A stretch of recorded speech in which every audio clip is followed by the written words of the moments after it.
Breaking news చూస్తున్నాం. తెలుగు రాష్ట్రాల్లో bird flu కలకలం రేపుతుంది. చికెన్ తినాలంటేనే భయపడే పరిస్థితులు వచ్చాయి.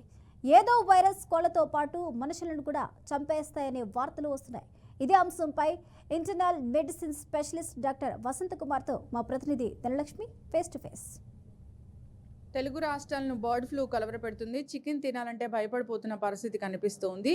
అయితే అసలు ఏంటి బర్డ్ ఫ్లూ, ఎలా వస్తుంది? చికెన్ ద్వారానైనా ఇంకా ఏదైనా మార్గాలు ఉన్నాయా? రాకుండా జాగ్రత్తలు ఏంటి? వస్తే ట్రీట్మెంట్ ఏంటి? వివరాలు తెలుసుకుందాం. ప్రస్తుతం మనతో పాటు ఉన్నారు ప్రముఖ internal medicine specialist doctor Vasanth Kumar garu. Doctor గారు నమస్తే అండి. అయితే ఇప్పుడు బర్డ్ ఫ్లూ అనేది ఎక్కువగా వస్తూ ఉంది. చికెన్ తినకూడదు. అసలు ఏపీలో ఎక్కువగా కోళ్ళు చనిపోతూ ఉన్నాయి. ఏపీ నుంచి ఇక్కడికి బర్డ్స్ని కూడా రానివ్వని పరిస్థితి ఉంది. ఏంటి డాక్టర్ గారు ఓవరాల్గా? ఇది H5N1 వైరస్.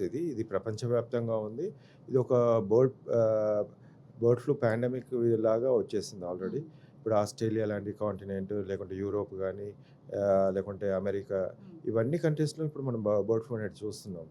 అండ్ అమెరికా లాంటి కంట్రీస్లో చూసినట్టయితే మనకు చాలా ఫార్మ్స్ అన్ని ఖాళీ అయిపోయినాయి. అక్కడ గుడ్డు కాస్ట్ 80 రూపాయలకు ఒక గుడ్డు. అంటే అక్కడ షార్టేజ్ అయిపోయింది. ఇప్పుడు మిగతా చోట్ల చూసినట్టయితే మనకు తెలంగాణ కానీ, ఆంధ్ర కానీ, మహారాష్ట్రలో కూడా వచ్చింది, ఛత్తీస్గఢ్ ఉంది, రాజస్థాన్ ఉంది. ఇవన్నీ ప్లేసెస్లో కూడా బర్డ్ ఫ్లూ అనేది చాలా విజృంభిస్తుంది. ఇప్పుడు కోళ్ళు చనిపోయాయి అంటే అది బర్డ్ ఫ్లూ ఉన్న కోళ్ళేనా? బట్ బర్డ్ ఫ్లూ అనేది ఓన్లీ బర్డ్స్కి, పోల్ట్రీకి అని కాదు. ఇక్కడ అందరు చూస్తున్నది ఏంటంటే పోల్ట్రీ అని చూస్తున్నారు. సీ బర్డ్స్ ఇప్పుడు ఎక్కడైతే వలస పక్షులు ఏదైతే వచ్చినాయో ఫస్ట్ ఆంధ్రాకి రీచ్ అవుతాయి, ఆంధ్ర తర్వాత తెలంగాణకు రీచ్ అవుతాయి. అదేవిధంగా బర్డ్స్ అనేది మన పోల్ట్రీ ఫామ్లో కూడా ఇన్ఫెక్ట్ అయ్యి ఈ విధంగా బర్డ్స్ అనేది చనిపోతున్నాయి. వైరస్ నుంచి మనం ప్రొటెక్ట్ చేయలేమా? డెఫినెట్లీ ప్రొటెక్ట్ చేసుకోవచ్చు. సరైన మందులు ఉన్నాయి, యాంటీవైరల్స్ ఉన్నాయి. అదేవిధంగా మనుషుల్లో ఏ విధంగా అయితే ఉంటుందో అదేవిధంగా పక్షులు కానీ, యానిమల్స్కి కూడా అలాంటి మెడిసిన్ యూజ్ చేస్తాము, అలాంటి వ్యాక్సిన్స్ యూజ్ చేస్తాం. కాబట్టి ఈ ప్రాబ్లం నుంచి కూడా మనం అధిగమించవచ్చు. ఇప్పుడు మాకు జాగ్రత్తలు అంటే ఏం చెప్తారు తెలుగు స్టేట్స్కి?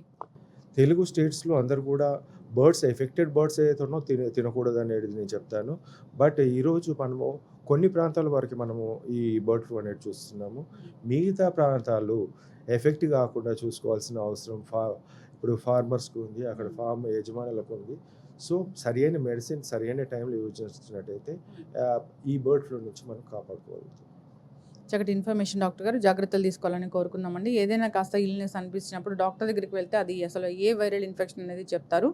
సో ఇంకా అలా కాకుండా 1-2 టాబ్లెట్స్ మెడికల్ షాప్ నుంచి వేసుకోవడం వల్ల అది క్రానిక్ అయ్యే స్థితి ఉంటుంది.